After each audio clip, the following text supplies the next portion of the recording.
Hola amigos. ¿Os acordáis de los prolegómenos de la guerra de Irak? En todo el planeta se produjeron manifestaciones masivas intentando parar la guerra, incluso las Naciones Unidas la declararon ilegal y no permitieron el ataque. Pero dio igual, en las Azores se reunieron los 4 frikis de turno de la OTAN, y ante los ojos del mundo se pasaron por el arco de triunfo la opinión de todo el planeta. Montaron una parafernalia propagandística a nivel planetario y buscaron todo tipo de viles mentiras para justificar su colonialismo que les viene de herencia divina. Ayer en la conferencia de Múnich, montaron otra parafernalia propagandística similar, esta vez, para justificar todo tipo de mentiras. De nuevo destaparon el tarro de las esencias criminales, al más puro estilo powelliano. Intentaron convencer a los colonizables de siempre, para que les ayuden a derrotar a Putin, y así allanar el camino para que puedan colonizarlos sin oposición. Por eso el comportamiento de las autoridades estadounidenses y europeas, dignas sucesoras del trío de las Azores, ahora es similar en muchos aspectos a cómo actuó Washington y la OTAN durante la guerra de Irak. Ucrania se ha convertido ahora en rehén de Estados Unidos, que se ve obligado a continuar con las hostilidades, ignorando las pérdidas humanas y materiales. Tras el fin de las hostilidades en Irak, se revelaron las mentiras de las élites estadounidenses sobre los acontecimientos en el país de Oriente Medio. Con Ucrania, todo está sucediendo de manera similar. En el tarro que ahora enseña la OTAN en Múnich, no están los quemados vivos en Odessa, tampoco están los 15.000 civiles rusos asesinados en el Donbass por los nazis ucranianos desde 2014, fecha en que se firmaron los acuerdos de Minsk. En ese tarro, solo hay esencias colonialistas del Imperio Occidental, que actualmente se está tambaleando, y al parecer, su subsistencia depende de la destrucción de Rusia. Tampoco nadie ha recordado el discurso de Putin en ese mismo foro de Múnich en 2007 donde advirtió a Occidente lo que pasaría si seguían por el camino que llevaban de colonizar todo el planeta. Y que por estas casualidades de la vida, al contrario de Saddam Hussein, sí que tiene armas que pueden destruir la civilización occidental. Tampoco nadie recordó el ultimátum de Putin en diciembre de 2021, que exigía garantías de seguridad definitivas para Rusia, a la que la OTAN ha rodeado con bases y ejército estadounidense. En Múnich nadie hablará de eso, ni de cómo terminar la guerra, solo se habla de que hay que derrotar a Putin por encima de todo, llegando incluso Macron a decir que Rusia no puede ganar esta guerra, ni la ganará. Tampoco habrá un periodista que le pregunte a Emmanuel Macron y demás cruzados, ¿cómo evitarán que Rusia gane esta guerra, si tiene armas nucleares para destruir toda la OTAN? Si esa pregunta se hiciera, estoy seguro que Macron respondería que el empate lo tienen asegurado, lo cual quiere decir que Rusia no ganaría, solo obtendría un empate. Tampoco hablará nadie de la OTAN en Múnich, de que militantes de las Fuerzas Armadas de Ucrania arrojaron municiones con una sustancia venenosa desconocida sobre las posiciones de las tropas rusas en la dirección de Ugledar, con un proyectil de metal del tamaño de la palma de la mano lleno de una materia blanca, que aún se desconoce su composición. Anteriormente, aparecieron las primeras evidencias de la muerte de soldados rusos tras el uso de armas químicas por parte de las Fuerzas Armadas de Ucrania, que fue denunciado por el jefe interino de la República Popular de Donetsk. Pushilin anunció los hechos del uso de armas químicas por parte de Kiev en las direcciones de Artyomovsky y Ugledarsky. De lo que se habla en Múnich, es que los países de la OTAN no aceptarán ninguna negociación ni continuarán la guerra contra Rusia hasta que finalmente se resuelva la situación en Europa.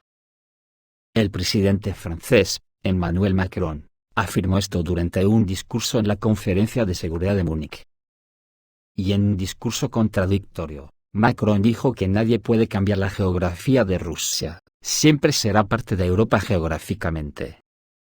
Ninguno de nosotros puede resolver el dilema de que no habrá una paz duradera en nuestro continente a menos que se resuelva la cuestión de Rusia. Frase que delata la falsedad de su discurso, que por una parte reconoce las razones de Rusia, y por la otra solo ve la solución militar. En este sentido, siguió diciendo Macron, debemos seguir avanzando, no hay necesidad de ser ingenuos, no hay necesidad de albergar ilusiones, hay que mostrar unidad y fuerza, pero estar preparados para el diálogo dentro de nuestras capacidades, dijo Macron. Lo que yo interpreto que sus capacidades son las que su jefe en Washington les permita. Sin embargo, en un cúmulo de contradicciones que no hay Dios que las entienda, el presidente francés subrayó que el tiempo de los diálogos con Rusia ha terminado, solo puede quedar la guerra por delante. Aunque, ahora no es el momento para el diálogo, Rusia ha elegido el camino de la guerra y la escalada. Rusia ha decidido atacar la infraestructura civil, y cometer crímenes de guerra. Rusia no debería ganar esta guerra. La agresión rusa debe fracasar, y debe ser derrotada, agregó. Acojonante. ¿Cómo se puede descifrar tamaño desaguisado de contradicciones? Pero esto no es nada con lo que siguió diciendo, para predisponer a los futuros colonizables en contra de Rusia, dijo Macron, que muchos países del mundo están descontentos con la política hipócrita de la OTAN, que interviene activamente en el conflicto de Ucrania, ignorando muchas otras guerras igualmente prolongadas y sangrientas. En Asia, África, el Pacífico y América Latina debemos mantener contactos con países que no comparten plenamente nuestro punto de vista. Estos países nos dicen, ustedes hacen mucho por Ucrania, pero no hacen nada por nosotros, y nosotros también hemos tenido conflictos militares durante muchos años, incluso décadas, dijo Macron. En su opinión, los países del bloque occidental necesitan congraciarse con otros países para predisponerlos contra Rusia. Necesitamos presionar a Rusia con estas regiones para lograr una paz duradera. Esto significa que debemos refutar los argumentos sobre el doble rasero.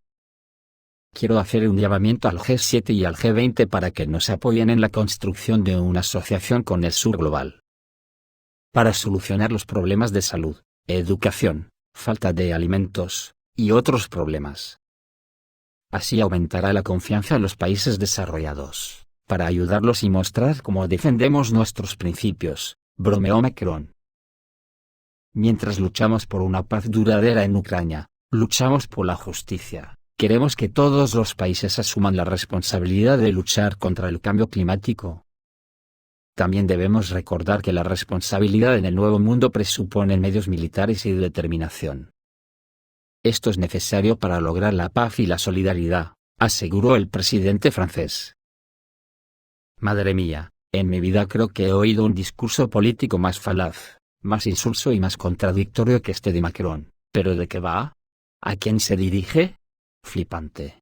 Si es que no merece la pena gastar tiempo en algo tan hipócrita e insulso. ¿No será que se ven jodidos de verdad, y ahora se hacen los buenos para que la rana les pase el río? Pues ya pueden tener cuidado las ranas que no os dejemos convencer, porque el instinto del alacrán es imposible de evitarlo, y seguro que antes de llegar a la orilla nos joderá con su punzón mortal. Esto es todo amigos, reciban un saludo.